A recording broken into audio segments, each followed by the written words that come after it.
యెషయా గ్రంథం 4వ అధ్యాయము 1వ వచనం.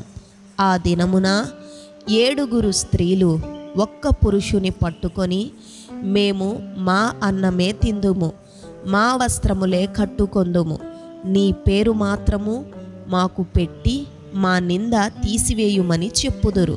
2వ వచనం. ఆ దినమున యెహోవా చిగురు మహిమయు భూషణమగును. ఇశ్రాయేలులో తప్పించుకొనిన వారికి భూమి పంట అతిశయాస్పదముగాను శుభలక్షణముగాను ఉండును. 3వ వచనం. సియోనులో శేషించిన వానికి, యెరూషలేములో నిలువబడిన వానికి, అనగా జీవము పొందుటకై యెరూషలేములో దాఖలైన ప్రతివానికి పరిశుద్ధుడని పేరు పెట్టుదురు. 4వ వచనం. తీర్పు తీర్చు ఆత్మ వలనను దహించు ఆత్మ వలనను ప్రభువు సియోను కుమార్తెలకున్న కల్మషమును కడిగివేయునప్పుడు యెరూషలేమునకు తగిలిన రక్తమును దాని మధ్య నుండి తీసివేసి దాన్ని శుద్ధి చేయునప్పుడు. 5వ వచనం.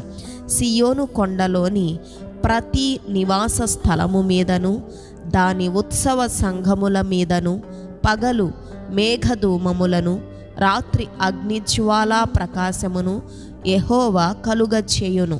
మహిమ అంతటి మీద వితానముండును. 6వ వచనం. పగలు ఎండకు నీడగాను గాలివానకు ఆశ్రయముగాను చాటుగాను పర్ణశాల ఒకటి ఉండును. ఆమెన్.